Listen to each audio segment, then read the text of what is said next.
नमस्कार दोस्तों, आप सभी का स्वागत है न्यूज ऑफ व्यूज में। मैं आपके साथ साक्षी गुप्ता। आइए बढ़ते हैं कुछ खास खबरों के साथ। Got invented, and India made a lot of those.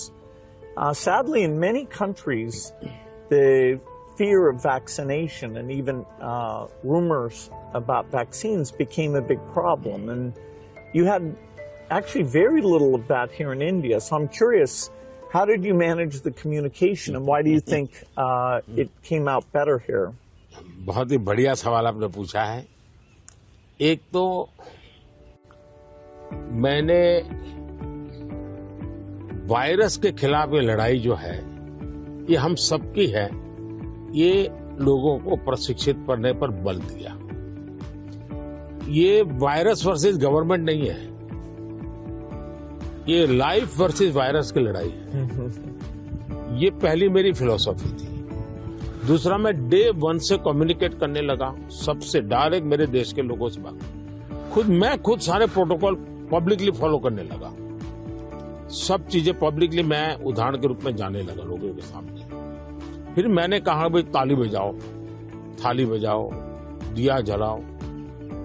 हमारे देश में इसकी बड़ी मजाक करने का प्रयास हुआ, लेकिन मुझे लोगों को विश्वास में लेना था कि भाई हमें ये लड़ाई साथ लड़नी है। जब ये विश्वास बन गया कि हमें अपनी जिंदगी बचानी है और औरों की जिंदगी बचे, इसमें मदद करनी है, तो एक प्रकार से मास मूवमेंट बन गया।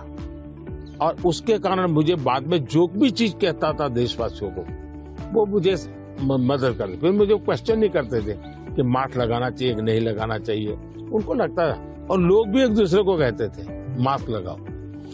तो ये जन आंदोलन बन गया। एंड डेमोक्रेटिक वे में डंडे से काम नहीं होता है। आप लोगों को एजुकेट कीजिए, उनको कन्विंस कीजिए और उनको साथ लेकर के चलिए। ये मेरा बहुत बड़ा अभियान रहा और उसके कारण मुझे वैक्सीन में बहुत बड़ी सभा, किसी ने मुझे रोका नहीं। आर्थिक रूप से मुझे बहुत बड़ा बोझ आया क्योंकि मुझे वैक्सीन बनाने में रिसर्च करनी थी। फिर विश्वास दिलाना था कि यही वैक्सीन चलेगी, कि मैं खुद सबसे पहले वैक्सीन लेने लगा। और मेरी 95 एज की मेरी माँ थी उस समय। मेरी माँ ने भी पब्लिकली वैक्सीन लिया, तो मैंने उदाहरण करके दिखाया, तो लोगों को भरोसा पड़ा कि भाई ये जिंदगी बचा सकती है।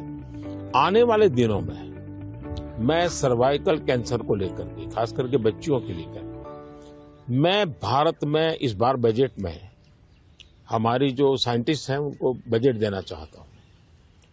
और मैं उनको कहना चाहता हूं, इसमें भी आप लोकल रिसर्च कीजिए, वैक्सीन बनाइए और बहुत ही कम पैसों में मैं मेरे देश की सभी बच्चियों का वैक्सीनेशन करूं और किसी भी बच्ची को कैंसर की संभावना ही न रहे वो स्थिति पैदा करूं। उस दिशा में इन दिनों में काम कर रहा हूं। जब मेरी नई सरकार बनेगी तो मैं सबसे पहले उस दिशा में काफी पैसे रिसर्च में लगाना चाहता हूं ताकि मेरी बच्चियों की जिंदगी बचे।